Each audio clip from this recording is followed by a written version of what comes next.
제가 한번 읽을 거고 그 다음에 이제 본문 보면서 한 번 더 볼 거니까 그렇게 되면 한 3번 읽게 되는 거잖아요. 많이 읽으면 좋을 것 같아요. 제가 한번 다시 볼게요. 여러분 눈으로 보십시오. 슬프다 구스의 강 건너편 날개치는 소리 나는 땅이여 갈대배를 물에 띄우고 그 사자를 수로로 보내며 이르기를 민첩한 사절들아 너희는 강들이 흘러 나누인 나라로 가되 장대하고 준수한 백성 곧 시초부터 두려움이 되며 강성하여 대적을 밟는 백성에게로 가라 하는도다.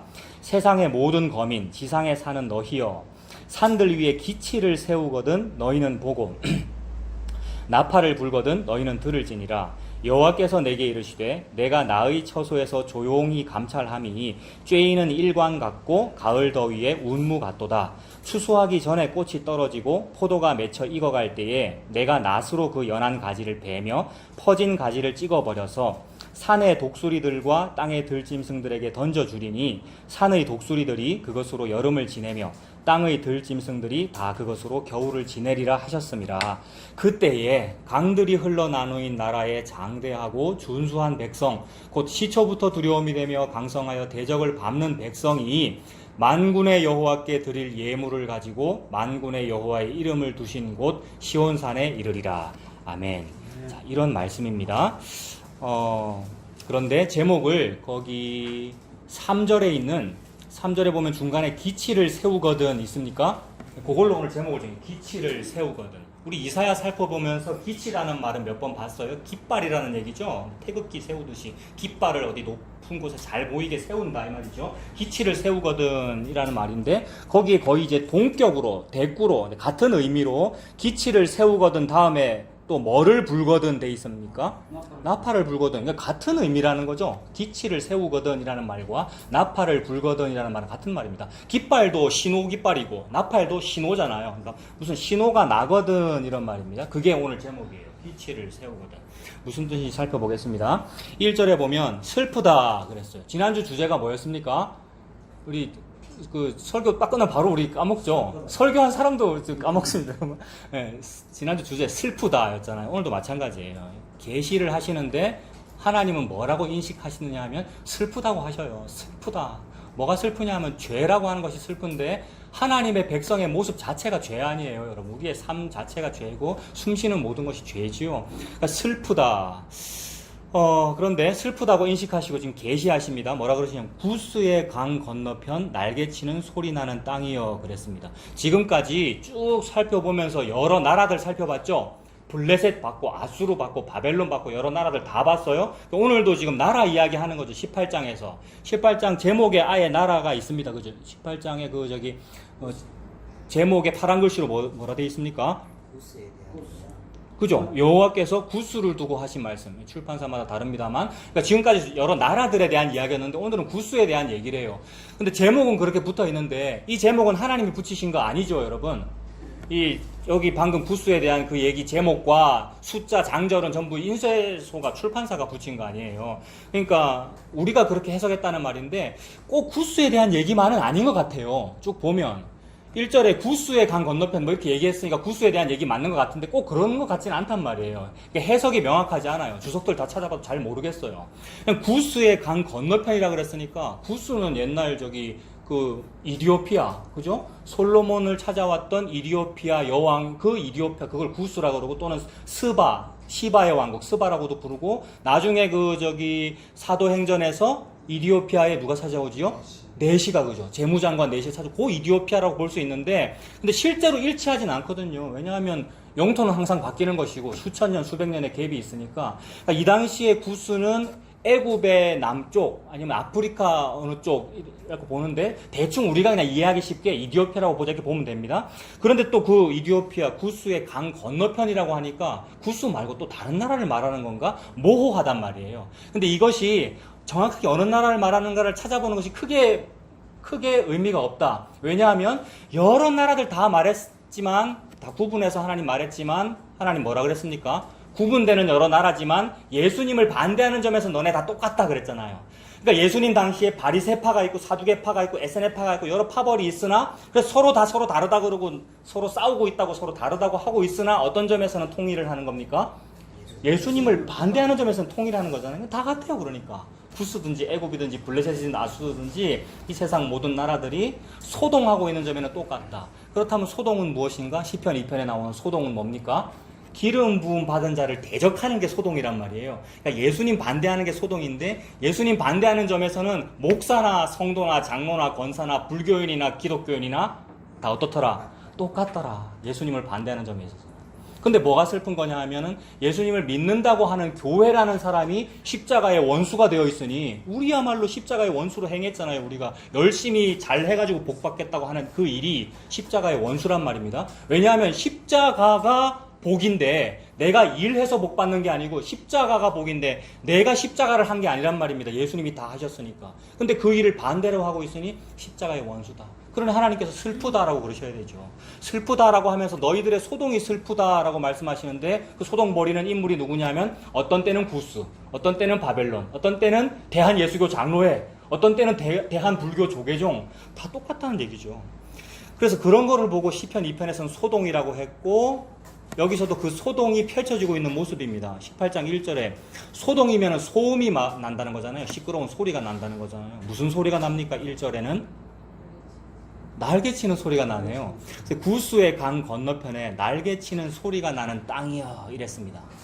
날개치는 소리면은 막 벌레들이 윙윙거리는 소리 있잖아요. 그래서 성경에 보면 황충도 있고 메뚜기 떼도 나오고 하는 그런 여러 가지 모습을 어떤 군대 이렇게 보기도 하는데, 여러 주석을 살펴보면 이건 그냥 어떤 소음인데, 그 소음은 국가들이 서로 잘 먹고 잘 살려고 벌이는 여러 가지 소동. 그럼 그거 뭐냐 하면은 오늘날 현상하고 똑같죠. 나라들이 소리 내는 게 뭐냐 하면 무역 전쟁이고요. 서로 옛날에는 총칼 가지고 싸우고 지금은 뭐 경제 가지고 싸우고, 이것이 소리 없는 전쟁이고 막 죽이고 살리고 난리잖아요. 그게 소동이더라. 그게 소음이더라. 다들 잘 먹고 잘 살려고 그러는 거란 말입니다. 모든 인류가. 근데 잘 먹고 잘 산다는 것은 무엇이냐 하면 생명을 얻겠다는 건데, 사망은 싫어요. 나는 생명을 얻고 싶어요. 라는 것인데, 생명을 얻고 싶은 그 마음은 누가 주셨느냐 하면 하나님이 주셨어요. 그래서 하나님이 저와 여러분에게 욕구를 주셨단 말입니다. 그 욕구가 무엇이냐 하면 어떤 뭔가 고매한 거, 생명에 해당하는 거, 영원에 해당하는 것을 나는 가지고 싶어요. 라는 기본적인 욕구예요. 이것을 막 정치 경제적으로는, 시사적으로는 사람 모두가 다 귀하다, 천부 인권이 있다, 뭐 이런 식으로 표현합니다만, 누구나 다 인간으로서의 기본적인 인격과 자기의 어떤 즐거움을 추구할 욕구가 다 있잖아요. 그걸 보장해 줘야 되잖아요. 법적으로는. 그 뭐 천부인권이라 그러잖아요. 근데 그것의 근원이 무엇이냐 하면, 하나님께서 사람에게 기본적으로 영원을 사모하는 마음을 주셨고, 무언가 좋은 것을 좋아하도록 만드셨단 말입니다. 그래서 그것의 그림자로서 여러 가지 좋은 걸 주셨어요. 그게 뭐냐 하면 산소 같은 거고요. 숨 못 쉬면 죽잖아요. 산소, 물, 먹는 거, 음식, 옷을 입는 거, 의식주, 이런 모든 기본적인 욕구들이 하나님 주신 거란 말입니다. 그래서 결론을 먼저 얘기하면, 우리는 복음 안에서 이걸 보잖아요. 그 욕구를 주셨는데 그 욕구를 통하여 뭘 알으라는 말입니까? 나는 진짜 목마른 갈급함과 욕구가 있구나. 그래서 이 욕구 때문에 여러 가지로 나를 채워보고자 하나 채워지지 아니하는구나. 정말 나를 채워보려고 선악과까지 먹어보았으나 채워지지 아니하고, 선악과를 먹으면 먹을수록 오히려 나는 더 갈급하구나. 갈급하니까 이 갈급함을 가리려고 뭐 입어야 됩니까? 이파리 따서 옷 입어야 되죠. 이파리로 옷 입는 것은 이거 훅 불면 날아가고 말라버리면 건조해지는 것이 대책이 없는 대책이더라. 그래서 결국 욕구를 추구하는 그 욕구를 통하여 저는 배고파요. 저는 갈급해요. 저는 목이 말라요. 먹지 못해서 가람이 아니고 말씀을 듣지 못한 기갈입니다. 아, 그래서 말씀이 의식주구나. 말씀이 옷이구나. 말씀이 밥이구나. 라는 것을 알아라고 배고픔을 주셨단 말입니다. 그러니까 알으라고 욕구를 주신 거죠. 그래서 그 욕구를 추구함을 통하여 맞지? 너 필요하지? 라고 그 필요한 그 자에게 주더라는 말입니다. 물론 하나님께서 주권적으로 주십니다. 주고 싶은 사람에게만 주십니다. 이거 하나님의 주권입니다. 감히 어느 인간이 하나님 왜 쟤한테는 주고 쟤한테는 안 줍니까? 라고 말을 못한다는 거죠. 로마서. 감히 네가 누구이기에 하나님을 힐난하느냐 이 말이잖아요. 하나님 마음대로 하십니다. 그래서 주시는 그것이 뭐냐 하면 성령님이죠. 성령님을 주신다는 말이 예수님을 주신다는 말이고, 성령님을 주신다는 말이 말씀을 주신다는 말이죠. 의식주를 다 해결해 준다는 말입니다. 그 의식주라고 하는 것은 이 땅에 먹고 마시고 사는 것이 아니죠. 왜냐하면 이 땅에 먹고 마시고 사는 것은 생명이 아니기에, 생명의 그림자인 생존이기에. 왜냐하면 아무리 이 땅에서 의식주를 잘 먹고 잘 살아도 100년 안 가잖아요. 하나님은 뭘 주셨는데? 영원을 사모하는 마음을 주셨는데 영원을 사모하는 마음을 가지고 이 땅에 의식주를 추구했단 말이에요. 같은 욕구라고 보고 우리 인간이. 그래서 추구한 게 이제 잘 먹고 잘 사는 건데 물론 이 땅에서는 땀 흘리고 먹고 살아야 합니다. 왜 그렇습니까? 우리 선악과 먹고 나니까 땅이 저주를 받았고 우리가 죄로 말미암아 저주 받아서 우리 열심히 땀을 흘려야 월급 받고 살잖아요. 다 그렇게 살아야 하죠. 그런데 하나님은 그림자로 주신 거예요. 그 욕구를 통하여 진짜 필요한 게 뭔지를 알아라. 그래서 하나님께서 그걸 알게 하고 싶은 사람에게만 그걸 알게 하십니다. 그것이 지혜와 계시의 정신이고 그 지혜와 계시의 정신이 성령님, 지혜와 계시의 정신, 영원히 무언지를 아는 그 마음을 주신 사건이 뭐냐 하면 예수님의 십자가입니다. 예수님 십자가에서 내가 다 했다라고 죽으시니 영혼이 떠나요 저와 여러분에게 왔죠. 그게 오면 영원이 뭔지를 알아요. 그래서 영원 속에서 오늘날의 의식주를 보죠. 그래서 너무 막 세상 사람처럼 막 추구하지 아니하죠. 물론 우리 속에 다 욕심이 다 있습니다만은 너무 세상처럼 못 가져가지고 전전긍긍하거나 그래서 너무 누가 잘 되면은 막 부러워하거나 하지 아니한단 말이에요. 여전히 우리에게 있으나 하나님 뭐라 그러시냐면 누가 잘 됐더나 누가 뭐 돈을 많이 벌었더나 그거 악인이 형통한 거야. 악인이 형통한 걸 부러워하지 말아라. 진짜 형통이 뭐니? 내 아들 예수가 죽어서 그 예수를 너에게 준 거 이게 네가 형통한 거야. 이걸 보고 만사 형통하다 한다. 이게 말씀하시는 거죠. 그 말씀을 우리가 80년 70년 살면서 이제 평생 듣고 있네요. 그래서 이제 결론을 먼저 말씀드립니다라고 하면서 지금 결론을 말씀드린 건데 그것에 반대하여 막 살려고 하는 거예요. 그러니까 자기는 반대하고 있는 줄 몰라요. 우리 인류가 이 땅에서 하는 모든 날개치는 소리들이 내가 신을, 영원을 반대하고 있는 줄 모른다고요. 왜냐하면 욕구 때문에 그러는 거거든요. 욕구 때문에 무역 경쟁을 하는 것이고 욕구 때문에 전쟁을 벌이는 것이고 욕구 때문에 돈을 버니라고 날개치는 소리를 우리가 막 내고 있는 거란 말입니다. 그런데 그게 생명을 추구하니라고 그래라 라고 그림자로 주신 것인데 생명 아닌 생존을 추구하고 있으니 생존과 생명은 글자도 비슷하고 색깔이 같은 것임에도 불구하고 하나님은 그거 반대말이야 이러셨죠. 생명의 반대말은 생존이야 이렇게 보시는 거죠. 그래서 원래 생명의 반대말은 사망이 반대말인데 하나님은 생명의 반대말을 생존으로 보시니 생존과 사망이 같은 말이 되어버리는 거죠 여러분. 이거 수학적으로 대입하면 생존과 사망이 같은 말이 되는 거죠. 이 땅에서 열심히 생존을 위해서 사는 그것을 보고 죽었다. 예수님 다시 오시면 산 자와 죽은 자를 심판하신다. 이 땅에서 자기 생존, 자기 의식주, 예수님 없이 이 땅에서의 그 생존을 위해서 사는 것, 그걸 보고 썩을 것을 위해서 수고한다 그러지 않습니까? 썩고 없어질 것을 위해서 수고한다. 생명되지 못할 것을 위해서 우리가 은을 달아주고 수고한다. 예수님 없으면 그리 됩니다. 그게 소음입니다. 그죠? 예수님 없이 벌이는 우리 모든 인간의 활동들이 소동이고 소음입니다. 그게 날개치는 소리입니다. 모든 제국들이 날개치는 소리가 나요. 소음이 나요. 그 시편 2편에서 찾아본 그 소동이에요. 그들에게 뭐라 그러시냐면 2절에 갈대 배를 물에 띄우고 그 사자를 수로로 보내며 이르기리라 그랬습니다. 사자는 이제 사절단이잖아요. 엠베서더 그러니까 대사 이런 걸 사자라 그러죠. 그러니까 이들이 서로 외교 사절들을 다 막 보내요. 일본은 열도 섬나라인데 섬나라는 막 섬나라 안에서만 살고 우리나라는 반도 한반도니까 반도 안에서만 살고 이러면 되는데 왜 다른 나라의 외교 사절을 왜 보내고 왜 그래야 됩니까? 옛날에 뭐 조선시대 치면 우리가 명나라 청나라에 왜 외교사절을 보내고 왕이 새로 등극하면 왜 외교사절을 보내고 왜 그래야 됩니까?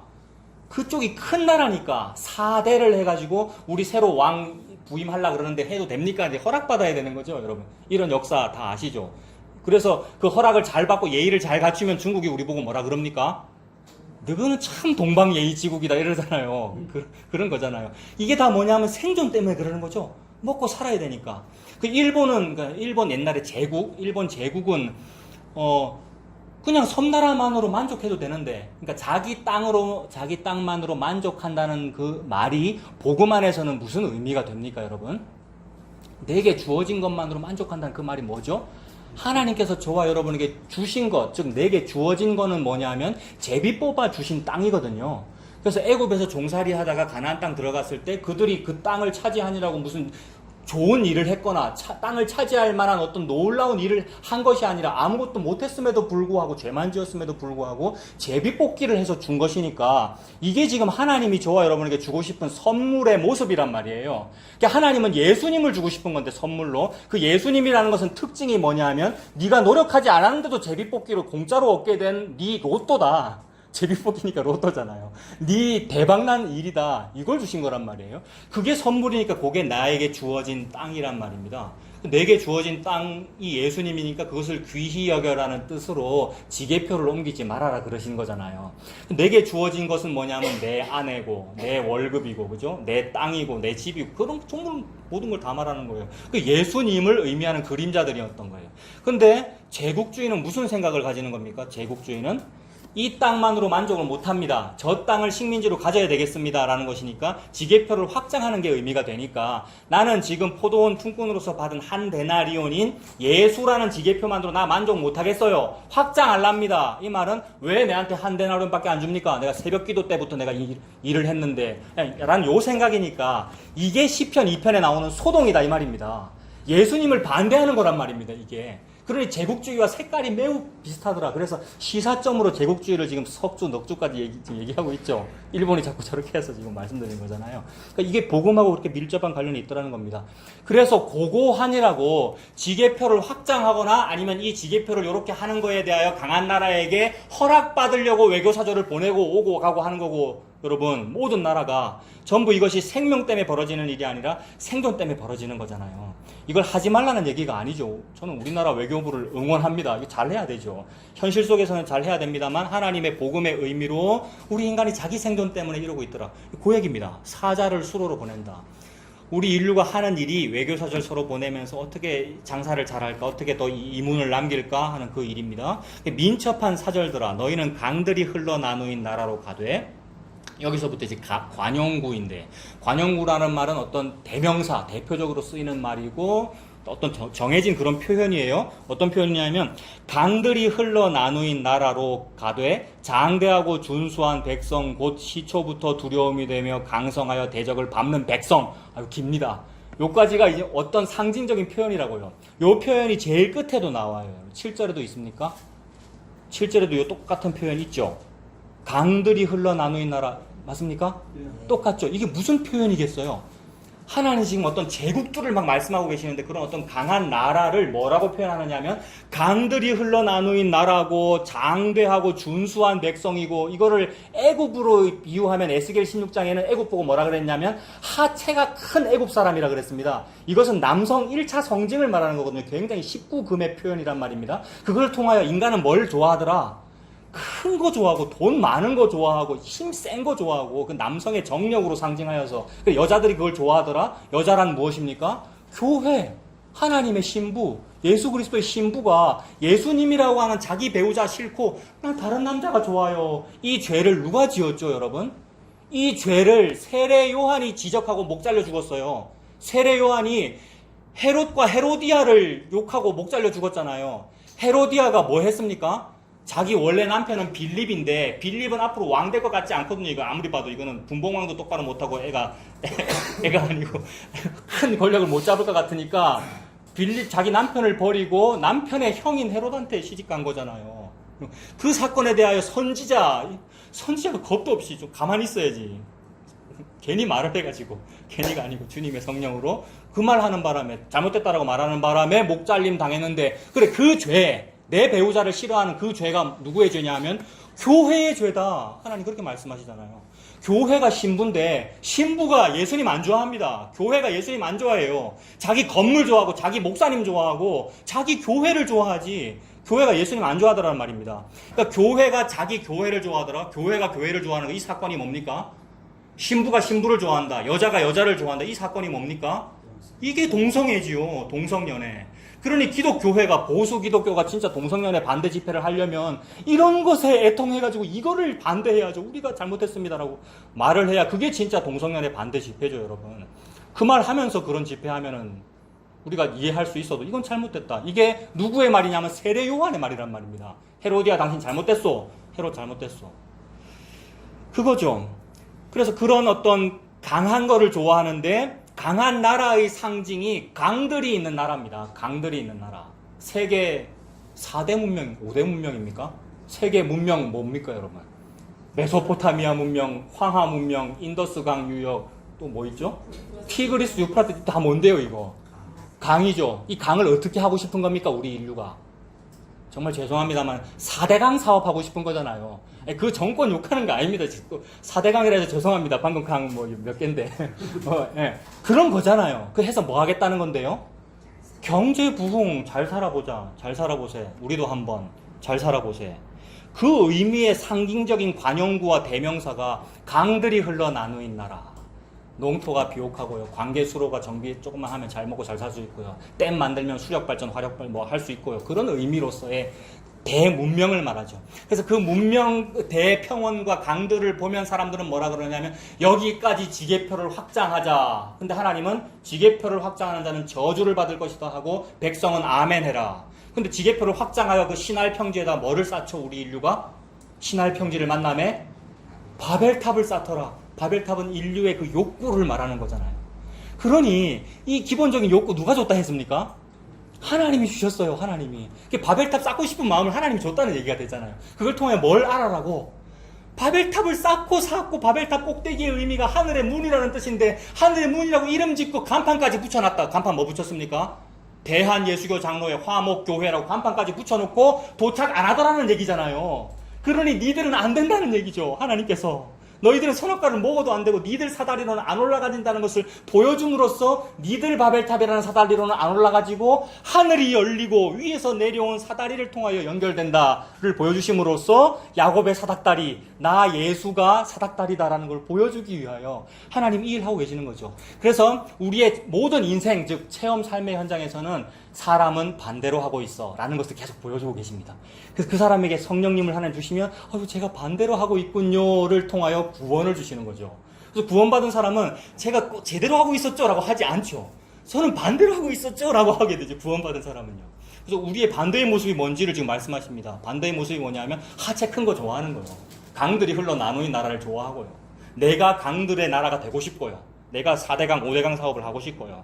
그래서 강들이 흘러 나누인 나라로 가고 장대하고 준수한 백성이 되고 싶고요. 시초부터 두려움이 되며 강성하여 대적을 밟는 백성이 되고 싶죠?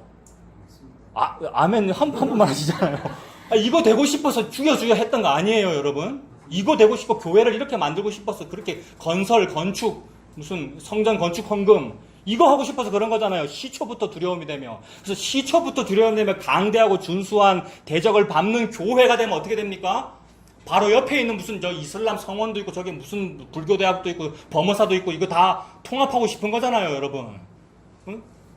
그거는 통합 안 하더라도 주변에 있는 작은 교회들은 다 통합되고 있잖아요. 이게 공격적 인수합병이라고요. M&A. 여러분, 자동적으로 된단 말입니다. 왜요? 개척교회 누가 가고 싶어 합니까? 시설 좋은 데 가고 싶어 하지. 이게 강대하고 준수한 백성이 되고 싶은 것이고, 우리 교회는 아예 요람도 없고 필요가 없고, 여러분. 근데 큰 교회에 요람에 이름 등재되는 거를 그렇게 좋아하고, 그래서 내가 사업이라도 시작하면 큰 교회에 주보나 요람에 광고를 내야죠. 큰 교회 요람에는 광고 있는데 요새는 없나? 벌써 옛날이라서 모르겠습니다. 쫓겨난 지 몇 년 돼서. 그 광고 낼 때 돈 내고 내잖아요. 거기 광고 왜 냅니까? 그만큼 요람이 가치가 있다는 거죠. 사람들이 연락처를 볼 때 그걸 보거든요. 이거 상업이잖아요. 신앙생활 아니잖아요, 이거. 그 얘기하는 거죠. 제가 그렇군요. 라고 말하도록 하나님께서 말씀하고 계십니다. 그래서 니들 그래 먹고 살려고 애를 쓰는구나. 그러니까 빨리 갈대배는 파피루스 배입니다. 그 당시에 고속선이죠. 고속정이란 말이에요. 빠른 배에다가 외교사절들 타가지고 어디로 가느냐? 강들이나 흘러나누인 나라로. 강대하고 외교 무역하면서 서로 협상해가지고 니들 생존과 지계표를 넓히고자 그렇게 애를 쓰는구나. 그런데 그렇게 강대한 걸 좋아하는 그 백성, 즉 날개치는 소음을 내는 그 백성이 누굽니까? 방금은 구스였고 또는 구스의 강 건너편 나라가 그랬고 동시에 우리가 그렇죠. 그것을 하나님 뭐라 표현하시냐면 3절에 그게 누구냐 하면 세상의 모든 거민이죠. 3절에 있는 세상의 모든 거민이 다 그렇죠. 게다가 지상에 사는 너희가 다 그렇죠. 이 땅에 코로 호흡하는 모든 인류가 다 그렇다라는 거예요. 그러니까 세상의 모든 거민아 지상에 사는 너희야. 근데 잘 봐라. 산들 위에 기치를 세우거든 너희는 보고 나팔을 불거든 너희는 들을지니라 이랬습니다. 하나님 드디어 뭔가를 보이시는 거죠. 지금 계시하시는 거란 말이에요. 모든 인류 거민과 지상에 사는 너희가 전부 그 소동 중인데, 즉 주의 그리스도, 하나님의 그리스도 기름 부음 받은 자를 대적하는 일을 소음을 내면서 하고 있는데, 잘 봐라, 어떤 신호를 내가 낼 거야. 기치를 세울 것이고 나팔을 불 건데, 그걸 알아듣는 사람이 있단 말이에요. 어떤 사람은요, 여러분 너무나 신기하게. 그래서 그 알아듣는 사람에게 신호를 주시는 거예요. 그래서 기치를 세우거든 너희는 보고 나팔을 불거든 너희는 들을지니라 라고 했습니다. 이것이 신호인데, 자, 전도서 3장에 보면 이런 말이 있어요. 그 전도서는 헛되다 이런 말씀을 하시는데, 모든 것이 다 때가 있어. 다 때가 있는데, 그 때를 모르고 너희들이 하는 모든 활동은 참 헛돼. 이런 뉘앙스로 지금 헛되다 하는 거죠. 염세주의를 조장하거나 자살하라는 얘기가 아니라, 때를 알아라라는 의미로 다른 것은 헛되다라고 말씀하시는 거죠. 그래서 심을 때가 있고 거둘 때가 있고 뭐 살 때가 있고 죽을 때가 있고 전쟁할 때가 있고 평화할 때가 있고 라고 하면서 어떤 때를 말씀하시는데, 그 모든 것이 다 때가 있다라고 하면서 그 때가 무언지를 하나님께서 사람에게 주시는데, 그러면서 하신 말씀이 아까 제가 말씀드린 거예요. 하나님께서 사람에게 뭐를 사모하는 마음을 주셨다고요? 영원을 사모하는 마음을 줬다. 때라고 하는 것은 어떤 시간, 시기를 말하는 것인데, 그 말과 비슷한 말이 또 영원이 돼요. 우리의 관점에서는 때는 어떤 한 시점일 것 같은데, 하나님 안에서는 그 시점이 곧 영원이에요. 하나님 안에서만 이게 가능해요. 우리는 이거 말도 안 되죠. 0.0001초가 영원이다? 이게 말이, 하나님은 그렇단 말이에요. 그 때가 있는데 너희들은 그 때를 모르고 헛돼. 근데 하나님이 너희들에게 영원을 사모하는 마음을 주셨다. 그런데 그 시작과 끝을 측량하지는 못하게 하셨다. 전도서 3장 11절에. 이거 무슨 얘기예요? 그러니까 욕구를 주기는 주셨는데 채워지게 하지는 않으셨다 이 말이에요. 그러니까 바벨탑을 세우긴 하잖아요. 우리가 하나님께서 욕구를 주시는 바람에. 근데 채워지지는 않아요. 도착이 안 되잖아요. 그것을 통해 뭘 알아란 말입니까? 십자가가 진짜 사다리야라는 걸 보여주시는 중인 거죠. 이게 계시가 펼쳐지는 중이란 말이에요. 그래서 영원을 사모하는 마음을 주셨는데 채워지지는 않아요. 시작과 끝은 측량을 못해요. 그래서 몰라요, 우리가. 모르니까 연구를 하는 거예요. 그래서 과학이 그렇게 발달했어요. 우주를 거의 다 알아요. 근데도 아직 몰라요. 의학을 그렇게 많이 알아요. 근데 아직 다 몰라요. 이게 무슨 얘기예요? 사모하고 추구하고 연구하는데 아직 몰라요, 우리가, 여러분. 감기 인플루엔자입니까? 그거 정복했습니까, 우리 인류가? 아직 정복 못했잖아요. 그런 거잖아요. 이게 저는 좋아요, 여러분. 이게 추구하는데 아직 모른다는 게. 그래서 추구하도록 하신 분이 하나님이고 모르게 하신 분이 하나님인 걸 통하여 예수님을 주시는 거잖아요. 그래서 이 추구는 하는데 끝까지 욕구가 채워지지 아니하니까 우리 인간에게 가진 있는 것이 뭐냐 하면 기다림입니다, 여러분. 기다림. 그래서 어떤 향수, 고향에 대한 어떤 향수, 그리움, 기다림, 기본적으로 다 있어요. 어떤 진리에 대한 향수, 뭔지도 모르면서. 뭔지 모르고 맹목적으로 추구해요. 그게 열심히 이 땅에서 욕심 추구하는 거예요. 모든 사람이 다 그렇잖아요. 근데 어떤 진리에 대한 기다림이 있단 말입니다. 근데 이 기다림을 하나님은 어떻게 표현하시느냐 하면, 돈 많이 벌기를 기다리거나 무슨 세상에서 출세하기를 기다리는 건 당연히 죄라고 그러시고요. 그걸 그림자로 표현하시면서 어떤 기다림이 진짜냐 하면, 어떤 이스라엘의 회복을 기다리는 그런 기다림. 진짜 하나님이 기다리라고 하는 걸 기다리는 어떤 그런 기다림. 기본적으로 우리 인류에게 다 있습니다, 여러분. 다 자기 속에 어떤 그리움이 다 있어요. 근데 그걸 하나님 뭐라 그러시냐 하면, 요한복음에 보면 사람들과 예수님이 서로 막 티격태격 합니다. 사람들이 예수님한테 시비 거는 거죠. 네가 아브라함보다 더 크냐? 예수님은 40살, 50살도 안 됐으면서 무슨 아브라함보다 네가 더 크냐? 그러니까 예수님은 30살, 33살 돌아가셨으니까 30대 초반인데 아브라함보다 내가 더 크고 아브라함을 내가 만났다라고 하니까 사람들이 시비 거는 거잖아요. 그때 예수님 뭐라 그러십니까? 내가 아브라함 만났다. 옛날에 아브라함이 나를 만났다. 우리 서로 만났다. 라고 하시면서 아브라함은 나의 때 볼 것을 즐거워하다가 보고 기뻐하였느니라 이랬단 말이에요. 요한복음 8장 56절에 있습니다, 여러분. 아브라함은 나의 때 볼 것을 즐거워하다가 보고 기뻐하였느니라 이랬어요. 나의 때 볼 것을 즐거워했다는 말은 무슨 말입니까? 나의 때는 예수님의 때니까 예수님의 시간이잖아요. 예수님의 시간은 영원 아닙니까? 예수님의 시간의 0.0001초가 곧 영원입니다. 예수님이 이 땅에 오신 것이 영원이고, 그러니까 초림이 영원이고, 재림이 영원이고, 예수님이 십자가 달리심이 영원이고, 즉 궁극이라 이 말이라고요. 예수님이 때고 시기고 그 날입니다. 그래서 구약 성경에 매우 자주 등장하는 여호와의 날, 니들이 여호와의 날을 기다리냐, 니들이 여호와의 날에는 출세할 거라 그러는데 아니 니 죽는 날이야 라고 말씀하시는 그 여호와의 크고 두려운 날이 곧 예수님이란 말이에요. 그러니 예수님이 날이고 예수님이 시점이고 시간이고 때고 동시에 예수님이 영원이란 말입니다. 그런데 영원을 사모하는 마음을 누가 주셨다고요? 하나님이 주셨는데 알지는 못하도록 하셨다. 그래서 그 영원을 사모하는 마음이 표현된 인물이 구약에서 대표적으로 아브라함이에요. 아브라함이 얼마나 나의 때 보기를 즐거워하면서 사는데요. 근데 실제로 아브라함이 그거 보기를 즐거워하면서 살았습니까? 아니에요. 지 맘대로 살았어요. 애굽에 가서 자기 마누라 팔아먹고 자기 먹고 사니라고 갈대우르에서 있다 그랬고 하나님이 계시하시니까 이동했고 조카 롯 데리고 막 그렇게 했고 근데 살다 보니까 이상하게도 하나님께서 자기 때를 보여주시더라는 거예요. 하나님의 때는 뭐냐면 그 예수 그리스도입니다. 그냥 연결하면. 그래서 어떻게 보여주십니까? 나는 내 힘으로 여종 하갈과 동침하여 이스마엘 낳으려고 그랬는데 그것도 아니라 그러시고 계속 늙어서 이제 100살 돼가지고 나는 생식 능력이 없어. 나도 생식 능력이 없고 내 아내는 원래 생식 능력이 없었다. 둘 다 무능하다. 그런데도 불구하고 아들이 태어난다. 이게 뭐예요? 이게 헐이죠. 나는 능력이 없는데 어찌 아들이 태어납니까? 이게 예수님이란 말이에요. 우리 인류에게 이유가 없는데 예수님이라고 하는 내 아들이 태어난 거란 말입니다. 마리아가 인류고 내가 인류잖아요. 마리아가 우리 인류란 말이에요. 마리아와 요셉의 생식 능력으로 낳은 게 아니란 말이에요. 성령의 임하심으로 낳았으니까 우리가 낳은 게 아니란 말입니다. 즉 나에게는 조건이 없는데 예수님이 계시네요. 이게 나의 때예요. 예수님이 응애 하고 베들레헴에 태어난 게 나의 때고 십자가가 나의 때고 예수님 걸어 다니심이 나의 때고 여러분 이 나의 때를 보려고 즐거워하고 있어요. 근데 이게 참 나의 때를 보려고 전전긍긍했다 이러면 더 이해가 될 텐데 즐거워했다라고 그러니까 살짝 이해는 안 됩니다만 동시에 저는 또 이렇게 보여져요. 그게 즐거움이다. 이 땅에서 예수님 한번 만나려고 했던 그 모든 괴로움들이 지금 돌아보면 즐거워요. 그 어떤 교회에서 우리가 뭐 고난당했고 했던 그런 모든 활동들이 또는 옛날에 인과율이나 율법주의로 했던 신앙생활마저도 돌아보니 아유 참 그때 그랬네. 그 모든 우리가 쉽게 말하던 그 비속어로 말하던 그 DB 쪼우던 그런 모든 활동들도 그 열심히 쪼았던 그게 욕구 때문에 그랬구나. 즉 나의 때 보기를 애를 쓰려고 그랬구나. 그래서 나의 때 보기를 즐거워했다. 즉 추구했다. 나의 때 보기를 추구했다. 그래서 나의 때 예수님 보기를 추구한 아브라함이 가장 극명하게 추구한 시점이 언제였습니까?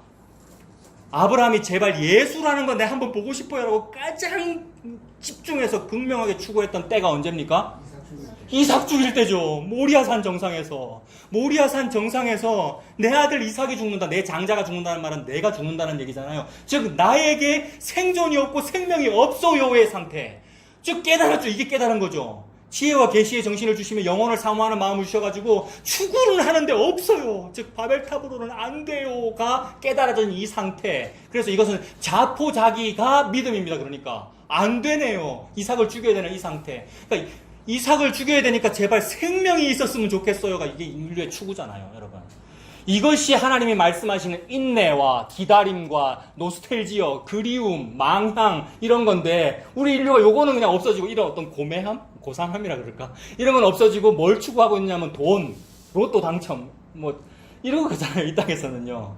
그걸 그림자로 주신 거예요. 그러니까 그 추구함을 통하여. 그래서 예수님이 딱 대표적으로 보여주는 거예요. 진짜 기다림이 뭔지.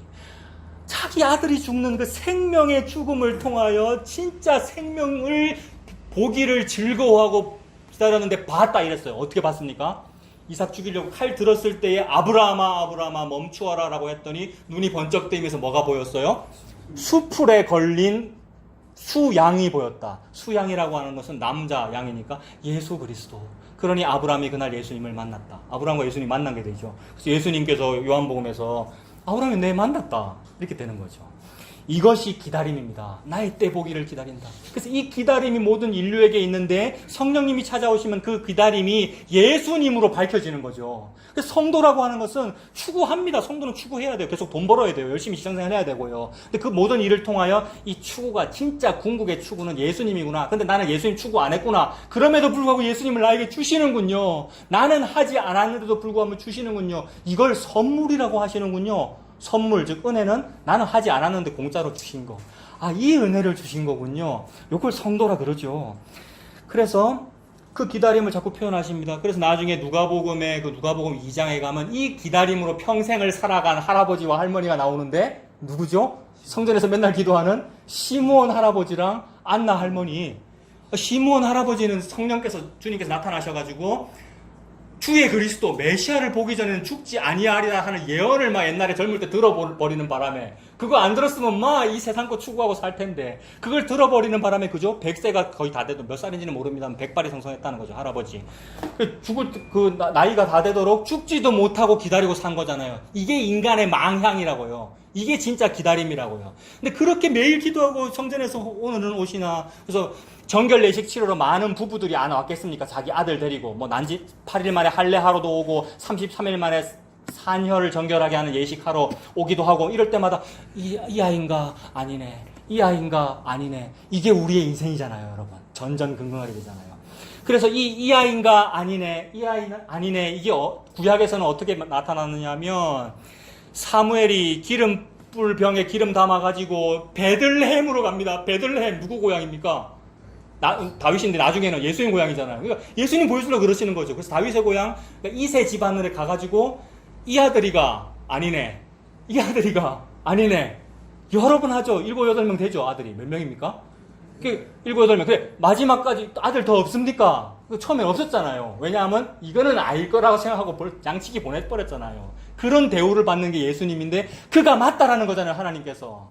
그거죠. 그래서 이 아들은 아니고 이 아들은 아닌데 이 아들이군요. 이 상태가 기다림이 성취된 상태입니다. 이게 예수님 만난 거죠. 이게 아브라함이 모리아산 정상에서 예수님 만난 것이고, 사무엘이 다윗을 만난 것이고, 시몬 할아버지가 드디어 마리아와 요셉이 난 지 33일 만에 정결 예식 치르러 딱 왔을 때에 뭐라 그럽니까? 주제여, 이제는 하늘의 주제이시여, 이제는 종을 평안히 놓아주시는군요. 이 말은 이제는 저 소원 성취했습니다. 이제는 저 죽을 수 있습니다. 그래서 주제여, 이제는 놓아주시는군요. 이 말을 라틴어로 어떤 음악가가 했다 그랬잖아요. 옛날에 어떤 유명한 음악가가 있었는데 평생을 악기 연주하고 살았는데 이제 은퇴 무대에서 마지막 연주 딱 은퇴 고별 무대 딱 하고 악기를 딱 내려놓으니까 어떤 기자들이 마지막 소감이 어떠십니까? 이랬더니 라틴어로 요 말을 했다고요. 눅크 디미티스 이랬대요. 카톨릭에서 자주 쓰는 표현인데 그 말이 뭐냐 하면 저를 놓아주시는군요, 이 말입니다. 멋있지 않아요, 여러분? 고별 무대에서 좀 우리가 그런 말 해야 될까요? 저를 놓아주시는군요. 근데 우리의 진짜 고별 무대, 진짜 소원 성취는 뭐냐? 예수 만난 거. 예수님 믿는 게 이제 끝난 거예요. 근데 이제 죽어도 돼요. 죽는 게 안 두려워요. 이런 거잖아요. 다른 소원이 없어요. 이런 거잖아요, 여러분. 예수님 만난 거. 그게 우리 모든 인류가 날개치는 소리를 내며 하늘의 문에 도달하려고 바벨탑 쌓던 그 모든 축으로도 이루지 못하던 꿈을 이룬 거란 말이에요. 이게 야곱의 사닥다리입니다. 이 꿈은 어디에서 이루어지느냐 하면 돌베개 베고 있을 때 이루어집니다. 우리가. 그게 뭐예요? 우리의 인생. 피곤하고 힘든 우리 이제 돌베개 베고 자는 삶, 우리의 인생인데 돌베개 베고 있는데 꿈을 꿔요. 예수님이 보였다는 거예요. 사닥다리라는 것은. 예수님이 신약에서 요한복음에서 그게 내다 이랬어요. 사닥다리 위에, 인자 위에 천사가 오르내리라 하는 것을 보리라 그러셨잖아요. 이게 소원이 이루어진 겁니다. 그러니까 이 어떤 하나님 주신 욕구, 영혼을 사모하는 마음 때문에 우리가 무언가를 추구하는데 그 추구함의 현상이 아브라함에게도 나타나고 시므온에게 나타나고 안나에게도 할머니에 나타났어요. 이 할머니는 무슨 돌베개 베고 잤습니까? 평생? 청산 과부가 돼가지고요, 여러분. 젊을 때 사별하고 평생, 그때 또 메시아 기다려요. 그 마음 누가 줬는데요? 하나님 주셨어요. 성전에서 늘 기다리다가 만났어요. 이스라엘이 회복됐다고. 이스라엘 회복 운동하고 백투더 예루살렘하고 아니요. 그 세대주의고 그게 아니고 이스라엘의 회복은 뭡니까? 이스라엘과 우리 이방인의 회복은 뭡니까? 예수 그리스도의 십자가가 회복입니다. 예수님 믿는 것이 회복이죠. 그래서 그 기다림을 주셨어요. 그래서 그 기다림을 주셨는데 그 기다림이 이루어졌다는 신호를 보내는 겁니다. 시그널을. 나팔을 불고 깃발을 세운 거예요. 깃발 딱 떴어? 그럼 너 됐어. 깃발 떴니? 그럼 눅크 디미티스라고 해. 이 말이라고요. 성도요. 무슨 신앙을 고백하는가? 우리가 무슨 신앙 고백합니까? 예수 잘 믿었더니 제가 이렇게 대박이 났습니다. 이 신앙 고백하고 있어요, 여러분. 대부분의 기독교인이. 그걸 간증이라고. 아니요. 이것이 나의 간증이요. 이것이 나의 찬송이다. 뭐가요? 기치가 떠서요. 제가 끝났다고 말했어요. 이게 간증입니다. 그걸 신호라 그런다고요. 그 신호는 눈에 보여야 신호고 귀에 들려야 신호일 거 아닙니까? 그래서 눈에 보이고 귀에 들리라고 보이지 아니하시는 하나님이 어떻게 태어났죠? 보이는 사람으로 아기로 베들레헴에서 나팔 불었어요. 뭐라고? 응애 했단 말이에요, 여러분. 아기가 태어나면 응애. 이게 나팔이고 기치고 신호죠. 그다음에 십자가에서 다 이루었다. 이게 깃발입니다. 깃발, 기치, 신호. 이걸 딱 보거든 읽는 자는 깨달을진저. 그래서 기치가 세우거든 보는 자는 깨달을진저. 그 말입니다. 보는 자가 누구죠? 성도죠. 성령을 받은 그 사람은 이걸 봐요. 그래서 예수님 보면 깃발이군요. 예수님 믿음이 깃발이군요. 그것이 나팔이군요. 그렇게 되지요.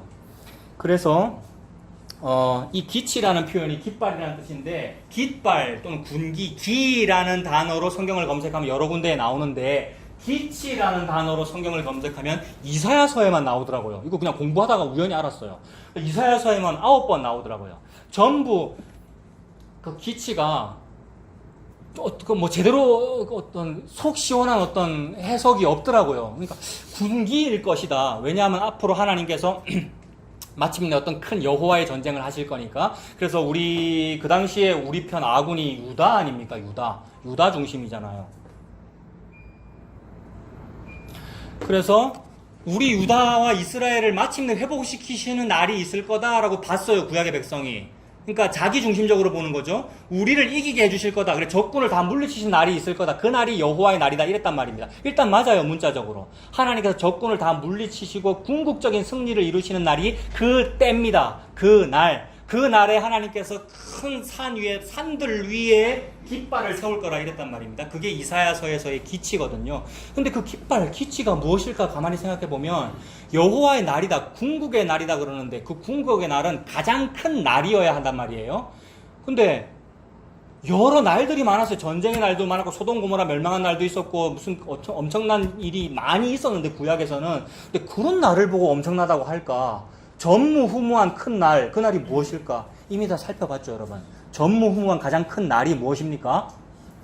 예수님이 십자가에서 죽는 날이 가장 큰 날이죠. 그 정도 돼야 하나님이 그걸 보고 날이라 그런단 말입니다. 우리의 생일이나 무슨 우리가 말하는 명절은 명절도 아니고, 하나님이 예수님이라고 하는 일을 하는 날이 그게 날이에요. 그래서 그것은 특정한 어떤 몇 월 며칠이 아니라 예수님의 탄생도 날이고, 예수님 성전에 올라가신 것도 날이고, 십자가에 죽으신 것도 날이고, 이 모든 날을 날이라고 하고 그 때라고 하더라는 거죠. 그래서 이 기치라는 말은 그 날을 보여주는 상징입니다. 나팔을 분다, 깃발을 세운다는 말은 그 날을 보여주는 상징입니다. 그래서 산들 위에 깃발이 선 것을 보거든, 이 말은 골고다 언덕에 십자가가 세워진 것을 보거든, 그 말입니다. 이것이 나중에 사복음서에서 멸망에 가증한 것이 서지 못할 곳에 선 것을 보게 되거든, 읽는 자는 깨달을진저 그랬단 말입니다. 이 설교 매우 자주 했거든요. 멸망에 가증한 것이 서지 못할 곳에 선 것을 보게 되거든, 읽는 자 여러분들이여 깨달으라라는 말을 자주 했고, 부국종에서도 매우 자주 했거든요. 근데 항상 뭐라 그랬느냐 하면, 이 속에 저의 자기 의로 막 뜨거운 마음으로, 여러분 읽는 자여 좀 깨달으십시오. 멸망에 가증한 헛된 간증거리들이 서지 못할 강대상에 서서 간증을 하거든, 여러분들이 좀 반대하십시오. 신나도 좀 뿌리고, 이런 의미로 말을 했는데, 그렇게 볼 수도 있는데, 그 의미보다는 뭐냐 하면, 멸망에 가증한 것이라는 것은 십자가를 의미하고요, 십자가와 예수님은 어울릴 수 없는 겁니다, 여러분. 십자가, 즉 죽음과 하나님은 어울릴 수 없는 거예요. 근데 그 가증한 것이 예수님과 함께 있어요, 여러분. 이게 날이에요. 다른 날이 아니고. 가증한 것을 예수님이 품어버려서 그 가증한 것을 없애버리신 것, 이것이 승리란 말입니다. 여호와의 큰 날이고, 이게 궁극의 전쟁이에요. 요거를 말씀하시는 거예요. 선지자는 무슨 조국의 해방과 무슨 민족적 정치적인 회복, 그걸 무슨 말하겠어요, 여러분. 이 세상 점쟁이들이 하는 말이고, 선지자는 예수 그리스도를 말한단 말입니다. 그 예수 그리스도의 그 날이 여호와의 큰 날이고, 그게 나팔 부는 날이고 기치를 세우는 날입니다. 그래서 이사야서에 9번이나 말하면서 그 기치를 말하는 것이 결국 예수님을 말하고, 이사야 11장 10절을 보십시오. 여러분들 지금 18장 펼쳐져 있으니까 앞으로 조금만 넘기면 11장 10절을 볼 건데, 11장 1절부터 무슨 얘기하는 거예요? 이새의 줄기에서죠. 이새 줄기 얘기 왜 합니까? 다윗 얘기하려고 그러는 거죠. 다윗 얘기는 왜 합니까? 낳고 예수잖아요. 그러니 그 이새의 줄기에서 한 싹이 나는데 11장 10절은 뭡니까? 그날에잖아요. 그날에 여호와의 큰 날이죠. 이새의 뿌리와 줄기는 같은 망치 가느다란 족보를 말하는 거죠. 끊어질 듯한 족보. 족보에서 한 싹이 나서 뭐로 됩니까? 만민의 기치로 설 것이다. 만민의 기치입니다. 만민은 무엇입니까, 여러분? 만민 무슨 그게 아니고 만민은 뭐예요? 유대인과 이방인이 만민입니다, 여러분. 그리고 예수 그리스도라고 하는 십자가는 무슨 일을 하죠? 유대인과 이방인을 하나로 부르는 거잖아요. 그래서 예수님께서 십자가에 들리면 무슨 현상이 펼쳐지죠? 요한복음에 예수님께서 십자가에서 들리면 만민을 나에게로 불러 모을 것이다. 이거 이사야 11장 10절이잖아요. 만민이라고 하는 것은 예수님은 유대인만 구원하는 것이 아니라 여러분 유대인과 이방인이 몰려오죠. 그래서 오순절 사건 이후로 무슨 현상이 펼쳐집니까? 유대인이든 이방인이든 주께서 영생을 주기로 작정된 자는 다 믿더라. 주님께서 구원하시는 자는 유대인이든 이방인이든 예수의 십자가 아래로 다 몰려오더라. 왜? 십자가가 뭐길래? 깃발이기에 그의 군병된 자는 저를 소집하시는군요. 병역의 의무를 다 할래요. 이때 하더라는 얘기죠. 이게 여호와의 전쟁, 여러분. 이 군대 나팔 소리를 듣고 신호로 모인 것. 이게 구원의 날이고 이게 영원이더라. 그 날 0.001초도 안 되는 그것이 너에게 영원이야. 이것이 70년, 80년 살면서 그 예수 믿어진 그 순간 그게 영원이더라. 이게 구원이더라. 그 말씀하시는 거죠.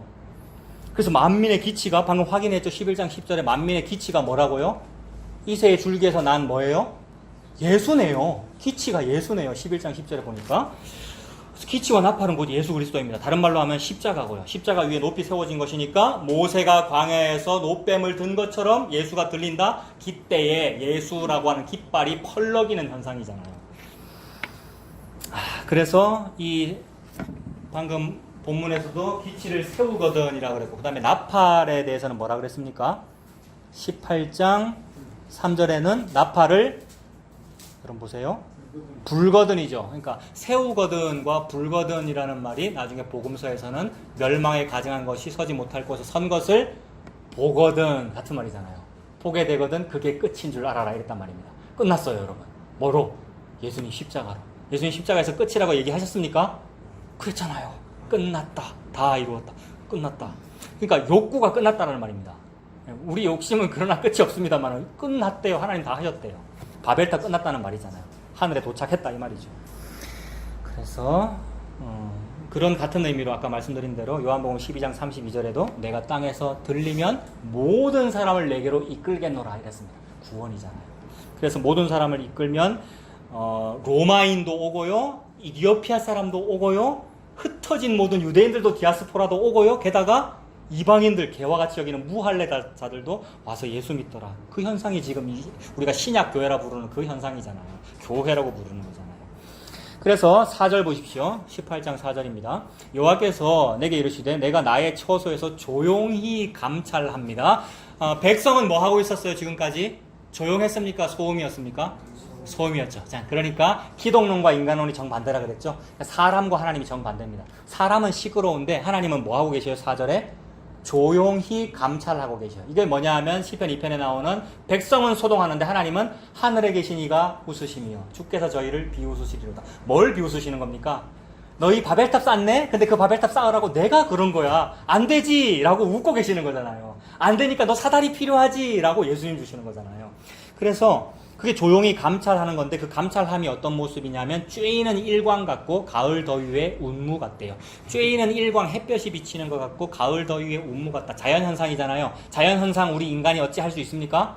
아무도 못해요. 그래서 자연현상을 우리가 제어하고 싶어요. 하나님 햇빛을 왜 악인과 선인에게 고루 비추십니까? 선인에게만 비춰주세요. 제어하고 싶잖아요. 그래서 열심히 막 인공강우 과학 연구도 하고 합니다만 안 되더라. 즉 불가항력이더라. 뭐가? 조용히 감찰함이. 하나님의 조용히 감찰함이 뭐냐면 예수님의 십자가입니다.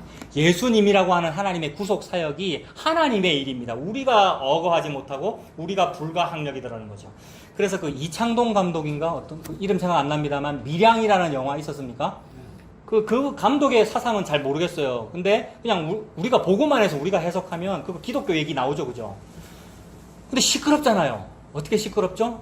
아이 유괴해서 살해하는 일이 우리의 소동과 소음이고, 근데 그것 때문에 화가 나서 기독교 무슨 집회하는데 노래 틀고 거짓말이야 거짓말이야. 그 기독교 집회도 소음이고 거짓말이야 노래도 소음이고. 여러분 우리 인류는 소동하고 있어요. 그런데 그 감독이 무슨 의도인지 모르겠는데 밀양이라고 하면서 저기 경상도 밀양의 그 밀양인데 한자로 다르게 썼어요. 그 감독이.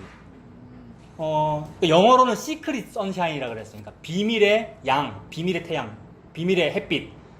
이게 요거잖아요. 조용히 감찰함이 쬐이는 일광각고의 그 밀양이란 말입니다. 그래서 악인과 선인에게 도로 비친다. 그러니까 인간은 유괴 사건 있고 오만 사건 막 소음이 많은데 하나님은 면면히, 하나님은 조용히, 하나님은 그저 하나님의 일을 하시더라. 즉 인간의 조건 여부와 전혀 관계없이 하나님은 그저 하나님의 일만 하신 그 일이 뭡니까? 그게 예수님의 십자가예요. 저는 그렇게 해석해요. 그게 밀양이에요. 시크릿 선샤인이라고요. 예수님 십자가예요. 그 일만 펼쳐져요. 사탄이 뭔 소리를 하든가 말든가, 또는 천사가 뭔 소리를 하든가 말든가, 인간 목사가 뭔 말을 하고 교회가 뭔 말을 하든가 말든가, 하나님은 오로지 십자가만 하시더라. 그걸 보고 그 날이라 그러고, 그게 성취야. 그게 영원이야. 나는 내 백성에게 요것만 줄 거야. 딴 거 요구하지 마. 이 말입니다. 나는 요것만 한 데나리온으로 딱 줄 거야. 왜? 이것 주기로 약속했잖아. 여러분 일꾼 부를 때 그것 주기로 약속했습니까? 포도원 품꾼 부를 때. 하나님 그 일만 하십니다. 이게 시크릿 선샤인, 밀양이에요. 조용히 감찰하시고 일광 같고 가을 더위에 운무같이 하나님 그 일을 하셔요. 그 일을 하시면 대적, 즉 죄가 죽습니다. 그래서 5절과 6절은 멸망의 이미지예요. 5절, 6절은 죄가 죽는다는 이미지라고요. 5절 보세요. 추수하기 전에 꽃이 떨어지고 포도가 맺혀 익어갈 때에 내가 낫으로 그 연한 가지를 베며 퍼진 가지를 찍어버려서. 이런 표현은 자주 나오죠. 이사야서에. 전쟁의 결과를 말하는 거잖아요. 전쟁 결과로 다 망한다, 농작물 다 망한다, 이런 표현을 많이 했죠. 대표적인 것이 결국 이사야 6장에 이사야 묻죠. 언제까지입니까? 라고 묻는데 감나무와 상수리나무, 큰 제목이고 농작물이고 이거 제목으로 쓰일 어떤 우리 인간의 산업인데 그것이 망하고 이 구루터기까지 배임을 당하리라. 10분의 1이 남아있을지라도 그것도 망하리라. 이게 멸망의 이미지잖아요. 근데 그 멸망이 어디에서 이루어졌습니까, 여러분? 하나님이 실제로 아수르와 바벨론을 쳐들어올 때 아수르 바벨론을 무찌르시고 이스라엘을 구원하셨습니까? 아니요, 반대로 하셨어요. 아수르가 이기고 이스라엘이 망했고 바벨론이 이기고 유다가 망했잖아요. 하나님 반대로 했죠. 이 반대로 한 일을 보고 이상해서 아브라함, 여호수아, 헤셀이 뭐라 그랬다고요, 지난주에? 고대로부터 신이란 전쟁이 승리할 때까지만 존재했는데 이상하게 우리 여호와 신은 전쟁에서 패배하게 했는데 계속 존재하시더라, 이랬단 말입니다. 그 말은 아수르한테 패배했고 바벨론한테 패배했다는 말이잖아요. 그러니까 신약으로 연결해서 우리가 쫄딱 망하고 완전히 패배했는데도 신은 영원히 존재하시는 사건이 뭡니까? 예수님 십자가죠. 십자가에서 예수가 완전히 패배했잖아요. 근데 완전히 죽어버렸잖아요. 근데 그게 승리다 이러시잖아요. 그게 영원이다. 그러니까 패배함으로 이겨버린 사건이 세상의 관점과 정반대더라는 말입니다. 그 아브라함, 여호수아, 헤셀이 그것 때문에 그만 했단 말입니다. 승리할 때까지만 존재하는데 우리 야훼라는 신은 패배했는데 계속 존재하시더라. 패배했는데 계속 존재하신다. 영원이다. 예수님입니다. 그러니까. 그래서 이거는 감나무와 상수리나무가 배임을 당한다는 말, 예수님 배임당한다는 말이잖아요. 예수님 십자가에 죽는다는 말이잖아요. 6절도 마찬가지예요. 산의 독수리들과 땅의 들짐승들에게 던져주리니 산의 독수리들이 그것으로 여름을 지내며 땅의 들짐승들이 다 그것으로 겨울을 지내리라 하셨습니다. 그래서 예수님이 망함으로써 완전히 우리 편, 즉 아군, 하나님이 진 것 같아 보이는데 그것이 이김이고, 그래서 예수님께서 십자가에 돌아가시고 나서 지옥에 가서 음부의 권세를 보고 복음을 전했다라고 그러는데 전도했다는 말이 아니라 내가 이겼지! 라고 그랬단 말이에요. 그러니까 적들은 예수님 보고 내가 네 이겼다라고 그러고 있는데 왜요? 십자가 예수님 죽였으니까. 근데 예수님은 그 죽음으로써 이긴 거니까 죽음을 통하여 음부에 내려가셔가지고 내가 이겼지! 이게 복음 전한 거예요. 전도를 해서 그들을 구원한다는 얘기가 아니라 카톨릭에서는 그걸 구원으로 봐가지고 전도로 봐가지고 연옥 사상을 만든 거잖아요.